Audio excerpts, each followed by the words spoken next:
નમસ્કાર મિત્રો, સ્વાગત છે તમારું આપણી ચેનલ શેર બજારની માહિતી ઉપર.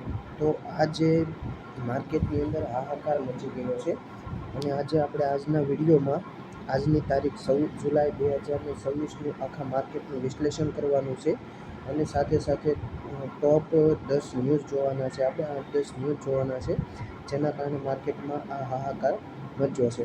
તો એક પછી એક આપણે ચાલુ કરીએ એની પહેલાં માર્કેટના આજના અપડેટ આપણે જોઈ લઈએ.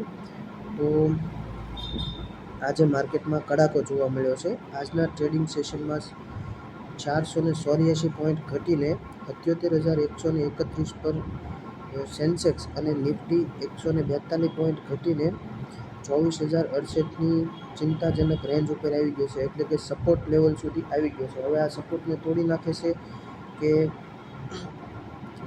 સપોર્ટને તોડીને નીચે જાય છે કે પછી સપોર્ટે અટકી જાય છે, તે આપણે જોવું રહ્યું.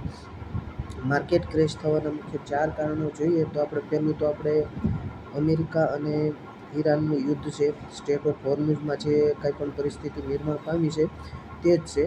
બીજું છે ક્રૂડ ઓઇલ. આ જે થયું છે તેના કારણે ક્રૂડ ઓઇલના $85 ભાવે પહોંચી ગયા છે, એટલે કે મોંઘવારી વધવાની પૂરેપૂરી શક્યતા છે.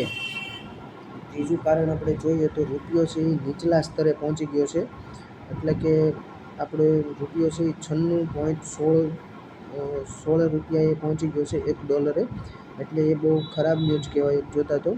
પરંતુ આપણે જે ઓઇલ ખરીદીએ છીએ તેના માટે તો ખરાબ ન્યૂઝ કહેવાય, પરંતુ આઈટી અને ફાર્મા સેક્ટર જે આપણે એક્સપોર્ટ કરીએ છીએ તેના માટે તે સારા ન્યૂઝ કહેવાય. એટલે કોઈ ન્યૂઝ સારા કે ખરાબ નથી હોતા, પરંતુ તમારી પાસે કઈ કંપનીના શેર છે એની ઉપર આધાર રાખે છે કે એ ન્યૂઝ તમને કેવું રિએક્શન આપશે. હવે વાત કરીએ આપણે સેક્ટરની. તો આ જે કાંઈ પણ આ પરિસ્થિતિ ઊભી થઈ છે એના કારણે નબળા વૈશ્વિક સેન્ટિમેન્ટ ઊભા થયા છે અને એના કારણે એફઆઈઆઈએ બેન્કિંગ સેક્ટર અને ઓટો સેક્ટરની અંદર સારી એવી આજે વેચાણ કર્યું છે. એના કારણે પણ માર્કેટ આજે દબાણમાં રહ્યું છે. હવે આગળના ન્યૂઝ જોયા પહેલાં જો તમે આપણી ચેનલમાં પહેલી વખત આવ્યા હો તો આપણી ચેનલ શેર બજારની માહિતીને સબસ્ક્રાઈબ કરી લો. અને દરરોજ જો તમે મારી સાથે સાથે હું જે કાંઈ પણ ખરીદી કરતો હોઉં શેર્સમાં અને સ્વિંગ ટ્રેડિંગ કે પોઝિશનલ ટ્રેડિંગ કરતો હોઉં તે તમારે મારી સાથે કરવું હોય તો તમે આપણી ચેનલને સબસ્ક્રાઈબ કરી લો. આની અંદર આવતા સમયમાં હું એવા વિડીયો પણ શેર કરવાનો છું તમારી સાથે, જે હું ખુદ જે શેર લેતો હોઉં તેની વિશે હું અહીંયા લીધા પહેલાં જ તે માહિતી આપીશ. વાત કરીએ ન્યૂઝની. તો પહેલું તો આપણે હોર્મુઝની ખાડી વિશે આપણે વાત કરી લીધી છે. સ્ટેટ ઓફ હોર્મુઝમાં જે બંધ થયું છે અને તેના કારણે ભાવ વધારો થયો છે. એના કારણે ઓઇલ કંપની HPCL અને BPCL જેવા અગ્રણી શેર્સ અને સાથે સાથે પેઇન્ટ સેક્ટરમાં પણ પ્રોફિટ બુકિંગ થયું છે અને ક્રૂડ ઓઇલ પણ વધી ગયું છે. નિકાસકારો માટે એક આ સોનેરી તક છે, કારણ કે રૂપિયાનો જે વધારો થયો છે તેના કારણે, ડોલરમાં જે વધારો થયો છે તેના કારણે. હવે વાત કરીએ આપણે સોના વિશે. તો સોનામાં જ્યારે શેર માર્કેટ નીચે જાય છે ત્યારે આવું યુદ્ધની પરિસ્થિતિ આવે છે તેવા સમયે સોનામાં સતત ભાવ વધતો હોય છે. તો સોનામાં પણ અત્યારે લોકો સુરક્ષિત મહેસૂસ કરતા હોય છે, કારણ કે સોનું કોઈ દી પડવાનું નથી એવું વિચારીને. તો સોનામાં પણ સારો એવો અત્યારે વધારો થયો છે. પરંતુ એક સારા ન્યૂઝ આપણા નિફ્ટી 50 વિશે પણ છે. ગોલ્ડમેન સેચે એક મોટો ટાર્ગેટ આપી દીધો છે, 26,500 આપણું માર્કેટ જઈ શકે છે.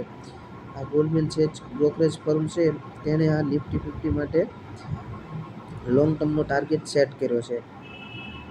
એટલે કે અહીંયા જે બજાર છે ત્યાંથી હજી બજાર 9% જેટલી ઉપર જવાની પૂરેપૂરી સંભાવના છે.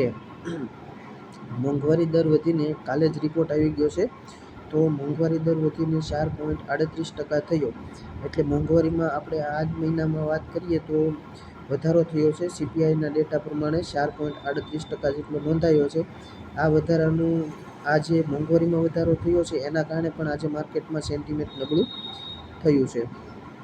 આગળ વધીએ આપણે કોર્પોરેટ ખબરો વિશે. તો IDBI બેંકનો હિસ્સો વેચવાનું સરકારી ન્યૂઝમાંથી સરકાર છે આઈડીબીઆઈના શેર પણ વેચવા કાઢે છે, તેના કારણે 4% ઉછાળો આવ્યો છે. ગુડ ન્યૂઝ કહી શકાય. અને આપણે HCL ટેકની અંદર આર્ટિફિશિયલ ઇન્ટેલિજન્ટ અને આ સેક્ટરમાં 3,500 કરોડનો રોકશે HCL ટેક કંપની.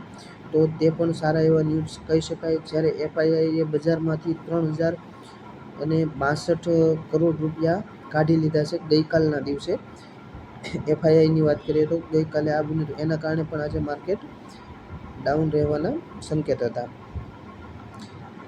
હવે અંતે આપણે વાત કરીએ તો છેલ્લે રોકાણકારો માટે કહું તો આ માર્કેટમાં ગભરાવાની જરૂર નથી, પરંતુ ધીમે ધીમે જ્યારે જે દિવસે માર્કેટ આજે પડ્યું એમ પડતું રહે તેવા દિવસે આપણે મિત્રો SIPની જેમ થોડી ખરીદી કરતી રહેવી. આ જ એક બેસ્ટ ઓપ્શન અને સારો ઓપ્શન છે. જો તમે હજી સુધી આપણી વિડીયો જોઈ રહ્યા છો તો આપણી ચેનલને સબસ્ક્રાઈબ કરી દો, અને આપણે ડિસ્ક્રિપ્શનની અંદર આપણી લિંક છે, ત્યાંથી આપણા વોટ્સઅપના ગ્રુપની અંદર જોઈન થઈ જાઓ. કારણ કે ટૂંક સમયમાં જ હું આપણા ગ્રુપની અંદર જે કાંઈ પણ હું બેંક નિફ્ટી અને નિફ્ટીમાં કામ કરું છું તેના વિશે પણ માહિતી આપીશ. નમસ્કાર.